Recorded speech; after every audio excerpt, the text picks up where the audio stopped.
ነገስታት ጸሎታቸውን የሚያደርሱለት ተአምራት የተነገረበት እስከ ዛሬም ድረስ የንጉሥ ልብስን የሚለብሰው ትንሽዬ ቅርጽ ወይም ሐውልት እንዳለ ታውቃላችሁ? ዛሬ በምስራቅ አውሮፓ ስለሚገኘው የሕፃኑ ኢየሱስ ታሪክ ነግራችኋለሁ። በፕራግ ከተማ በቼክ ሪፐብሊክ ሀገር የሚገኘው የሕፃኑ ኢየሱስ ሐውልት ወይም ቅርጽ ከየት ነው የመጣው? የት ነው የሚገኘውስ? የሚለውን እናያለን። ይህ በፕራግ ከተማ የሚገኘው ሐውልት ወይም ቅርጽ ኢየሱስን እንደ ሕፃን የሚያሳይ ቅዱስ ምስል ወይም ቅርጽ ነው። ትንሽነት፣ ትህትና እና ንጽህና ውስጥ ታላቅ ኃይል እንዳለ ያስታውሰናል። ይህ ቅርጽ ወይም ሐውልት በ16ኛው ክፍለ ዘመን ከስፔን የመጣ እንደሆነ ይታመናል። በኋላ ላይ ለንግሥት ልጅ እንደ ጋብቻ ስጦታ ሆኖ ተበረከተል።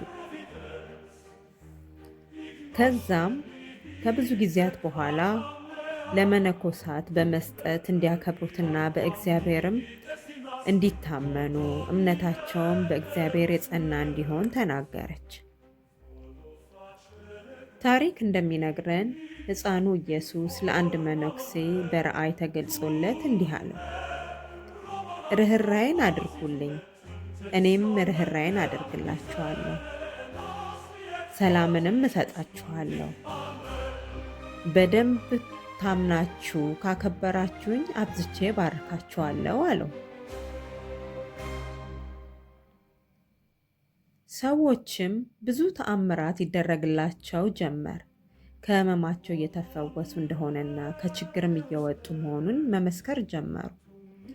በዛን ወቅት በጦርነትና በከባድ ችግር ውስጥ ቢያልፉም ከብዙ ችግር ከዛ ሁሉ መከራ እንዳዳናቸው ይመሰክራሉ።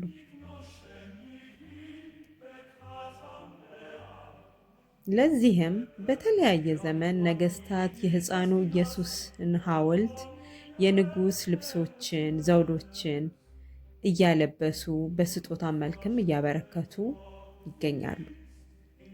እነዚህም ልብሶች ከመላው ዓለም የተበረከቱ ናቸው። ልብሶቹም የንጉሥ ልብስ ናቸው። ይህም ክርስቶስ አዳኝ የዓለም ንጉሥ መሆኑን የሚያሳይ መሆኑ ነው።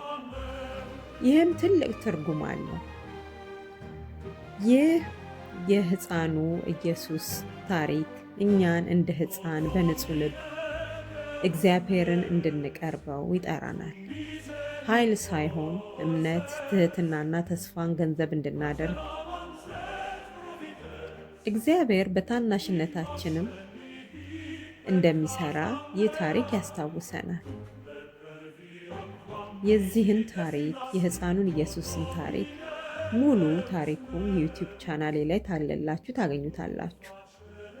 ታሪኩ ልባችሁን ከነካ ወይም ደግሞ በጣም ከወደዳችሁት ሙሉ ዩቲዩብ ላይ ታገኙታላችሁ። በተጨማሪም ደግሞ ሀሳባችሁን ብታጋሩ ደስ ይለኛል። ተመሳሳይ የእምነት ታሪኮችና ታሪካዊ ቦታዎችንም በሌላ ቪዲዮ ይዤላችሁ እመጣለሁ። አመሰግናለሁ።